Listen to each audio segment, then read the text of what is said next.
లక్ష్మణ రేఖ. ఊరి జనం రోహిత్ వాళ్ళు చేసిన తప్పుకి చంపేయటం ఒకటే శిక్ష అని అరుస్తున్న కొద్దీ రోహిత్ లో కోపం పెరిగిపోతోంది.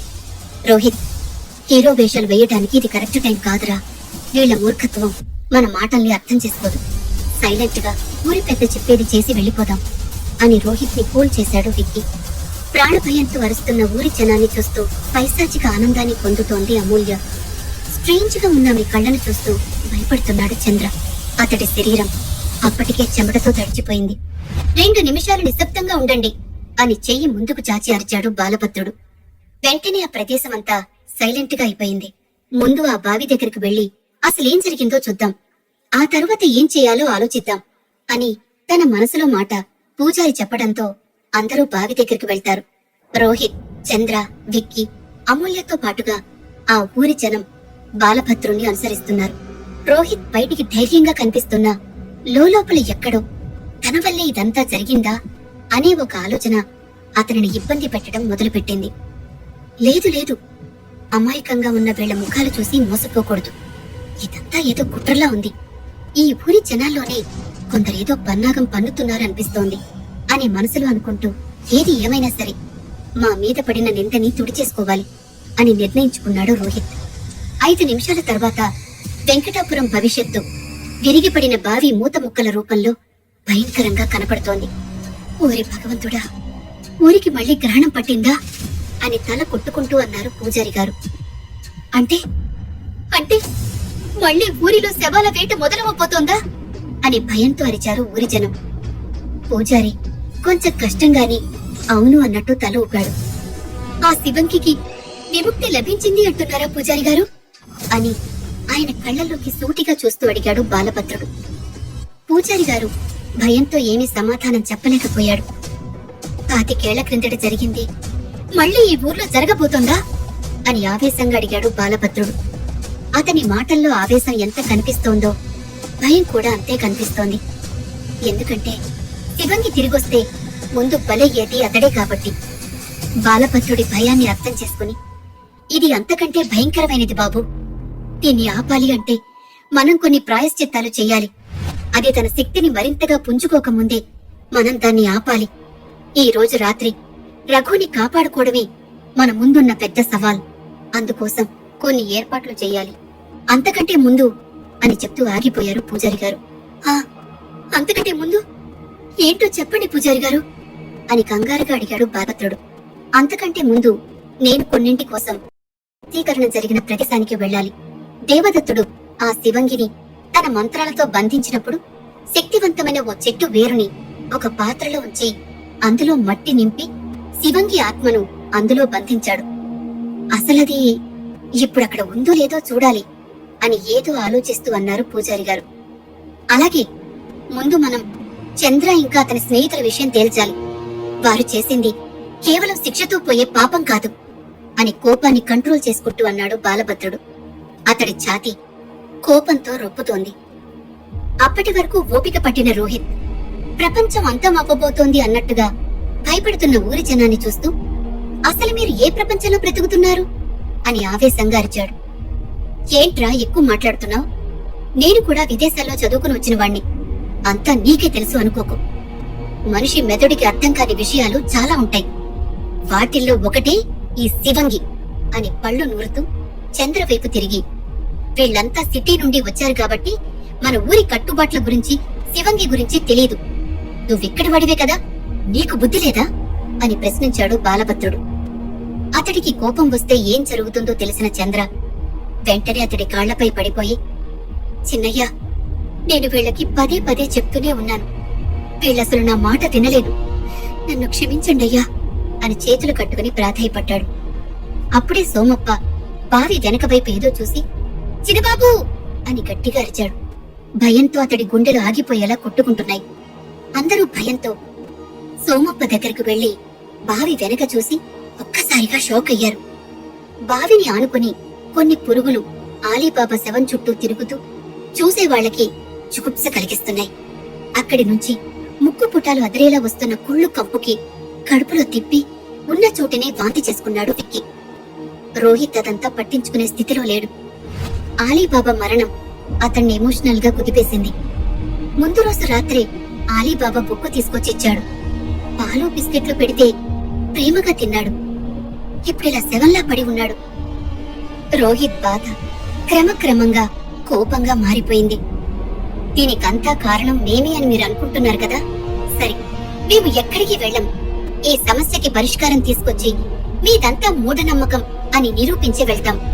ఒకవేళ నిజంగా ఆ శివంగి ఉంటే దాని అంతం చూసే వెళ్తాం అని అరుస్తూ చెప్పాడు. మీరు వెళ్తాను అన్నా నేను విడిచిపెట్టను. ఇది మొదలుపెట్టింది మీరే కాబట్టి చివరి వరకు ఉండాల్సిందే అని బాలభద్రుడు గట్టిగా అరిచి చెప్పాడు. అతడు చూడ్డానికి పైకి ఎంత గంభీరంగా కనిపిస్తున్నాడో లోపల అంత భయపడుతున్నాడు. అతడి మృత్యువు అమూల్య రూపంలో అతడి వెనకాలే ఉందని తెలిస్తే ఆమెని చంపేయమని ఊరిని శాసించేవాడు. బాలభద్రుడు చంద్రని పిలిచి, ఈ ముగ్గురిని నీ ఇంటికి తీసుకెళ్లి ఒక కన్నేసుంచు. వాళ్ళు ఈ ఊరి నుంచి వెళ్తే ముందు నీ ప్రాణాలు పోతాయి ఆనా అని అరిచి తన పంచాయతీని ముగించాడు. కాసేపటి తర్వాత బాలభద్రుడు పూజారితో సహా కొంతమంది మనుషుల్ని వెంట పెట్టుకుని రఘు ఇంటికి బయలుదేరితే చంద్రతో కలిసి చంద్ర ఇంటికి బయలుదేరారు రోహిత్ వాళ్ళు. అలా వెళ్తున్న దారిలో అమూల్య మోచేతి కంటుకుని ఉన్న రక్తపు మరక చూశాడు విక్కీ. అంటే అమూల్యనే హరిబాబాని చంపేసిందా అని మనసులో అనుకుని ఆమె వైపు చూస్తాడు. ఆమె ముఖం రక్తంతో తడిసినట్టు రాక్షసంగా కనిపించగానే గుండె ఒక్కసారిగా ఆగినట్టు విక్కీ కనిపించింది. రఘు ఇంటికొచ్చిన బాలభద్రుడు కొంతమంది మనుషుల్ని రఘు ఇంటికి కాపలాగా పెట్టి పూజారి గారితో కలిసి లోపలికి వెళ్ళాడు. రఘుని హక్ చేసుకుని భయంతో ఏడుస్తున్న బిందు లోపలికొస్తున్న బాలభద్రుని చూసి, చిన్నయ్య, మీరే ఎలాగైనా నా భర్తని కాపాడాలి. నాకంటూ ఈ లోకంలో ఉన్నది నా భర్త, నా బిడ్డ మాత్రమే అని బాలభద్రుడి కాళ్ల మీద పడి ఏడుస్తూ అంది. నువ్వేం భయపడకమ్మా. ఇంటి బయట కాపలాగా మనుషుల్ని పెట్టాను. ఏం జరిగినా సరే నువ్వు పొద్దు పొడిచే వరకు తలుపు తీయకూడదు. ఎవరి గొంతు వినిపించినా సరే తలుపు తీసే ప్రయత్నం మాత్రం చెయ్యకు అంటూ మిగతాది పూజారి గారిని చెప్పమని సైగ చేసి రఘుతో మాట్లాడడానికి వెళ్లాడు బాలభద్రుడు. నువ్వు చిన్నపిల్లవి బిందు. నీకీ రోజు రాత్రి ఎలా ఉంటుందో తెలియదు. ఈ రాత్రి శివంగి రాత్రి. అది నీ భర్తని బయటికి తీసుకురావటానికి చాలా కుయుక్తులు ప్రదర్శిస్తుంది. ప్రపంచం అంతమైనా సరే నువ్వు తలుపు తెరవకూడదు. నీ భర్త ప్రాణాలు నీ చేతుల్లో ఉన్నాయి, గుర్తుపెట్టుకో అని పూజారి గట్టిగా హెచ్చరించి తన సంచిలో నుంచి చేతి నిండా బియ్యం తీసుకుని గట్టిగా ఏదో మంత్రం ఉచ్చరించి రఘు ఇంటి ద్వారం ముందు ఆ బియ్యంతో ఒక గీత గీసి, ఎట్టి పరిస్థితుల్లో రఘుని ఈ గీత దాటనివ్వకూడదు. ఇది నీ భర్త ప్రాణాలకి లక్ష్మణ రేఖ. ఈ అమావాస్య రాత్రి గడిస్తే నీ భర్తని కాపాడుకున్నట్టే అని హోప్ఫుల్ గా అన్నారు.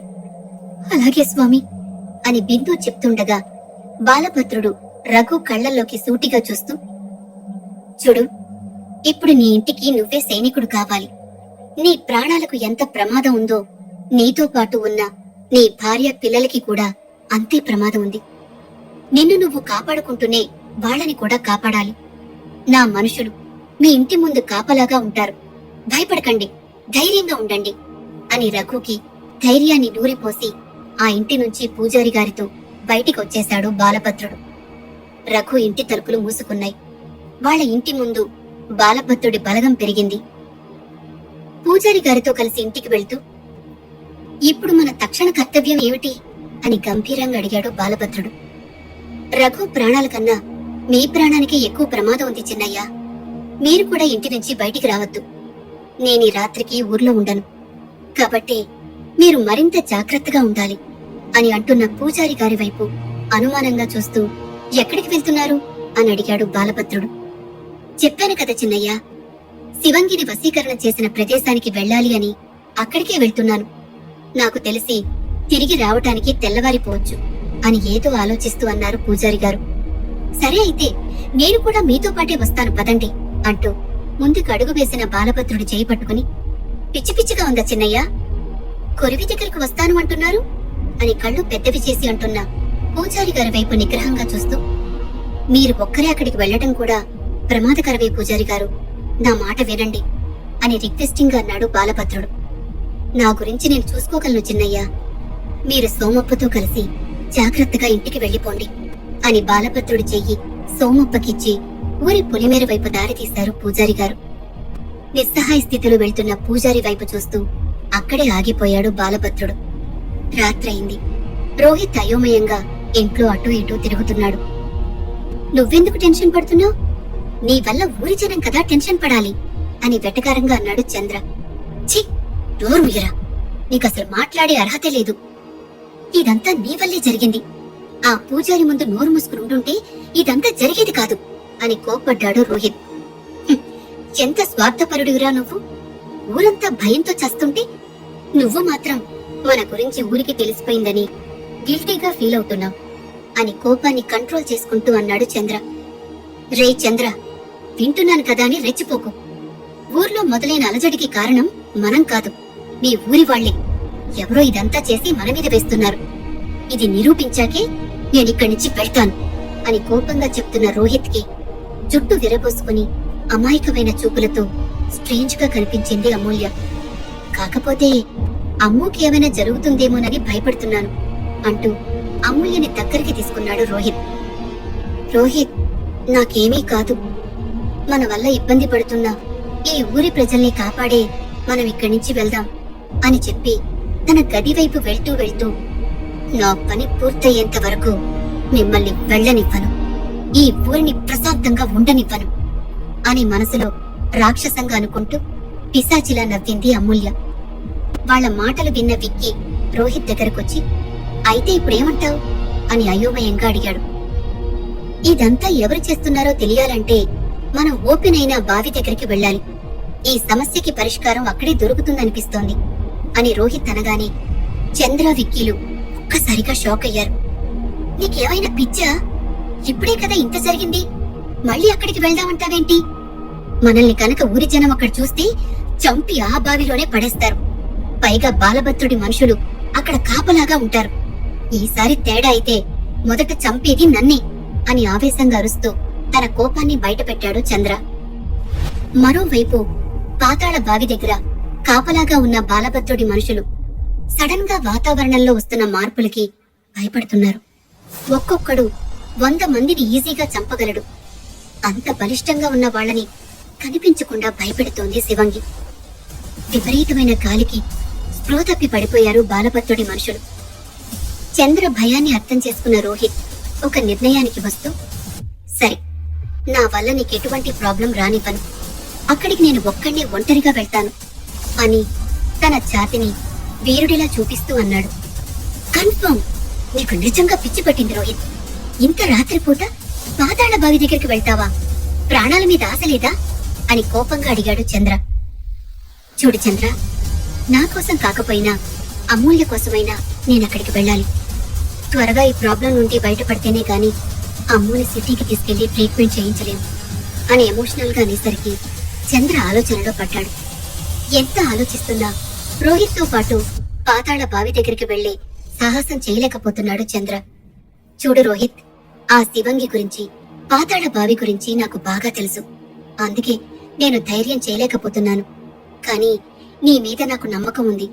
నువ్వు ఖచ్చితంగా ఈ ప్రాబ్లం ని సాల్వ్ చేస్తావు. అందుకే అక్కడికి వెళ్ళటానికి నీకొక రూట్ చెప్తాను అని చంద్ర అనగానే ఏంటి అన్నట్టు సూటిగా చూశాడు రోహిత్. నా ఫ్రెండ్ ఒకడున్నాడు. వాడికి డబ్బిస్తే ఏ పనైనా చేస్తాడు. కావాలంటే ఆ పాతాళ బావిలోకి కూడా దూకేస్తాడు. వాణ్ణి హెల్ప్ అడుగుతాను. కాకపోతే డబ్బు నువ్వే ఇవ్వాలి అని నిస్సహాయంగా అన్నాడు చంద్ర. నో ప్రాబ్లం, డబ్బు నేనిస్తా. ఇంతకీ ఎవరతను అని క్యూరియస్ గా అడిగాడు రోహిత్. ఇప్పుడే వస్తాను అని బయటికి వెళ్లి 10 నిమిషాల తర్వాత తనతో పాటు ఒక వ్యక్తిని తీసుకొచ్చాడు చంద్ర. ఆ వ్యక్తి చూడ్డానికి చాలా సన్నగా వరద బాధితుడిలా ఉన్నాడు. ఎర్ర చొక్కా, పసుపు ప్యాంటు వేసుకుని తల మీద నలుపు రంగు కళ్ళచోడు పెట్టుకుని వింతగా కనిపిస్తున్నాడు. తన గురించి తాను గొప్పగా చెప్పుకోవటం అతనికి ఉన్న అవలక్షణం. విక్కీ అతన్ని పైనుంచి కింద వరకు చూస్తూ ఎవరితను అని కాస్త వెటకారంగా అడిగాడు. చంద్ర ఎవరిని తీసుకొచ్చాడు? అతడి వల్ల రోహిత్ అనుకున్నది చేయగలుగుతాడా లేదా సమస్యల్లో పడతాడా? శివంగికి ఎదురెళ్లబోతున్న రోహిత్ పరిస్థితి ఏం కాబోతోంది? ఆలీబాబాని చంపింది ఎవరు?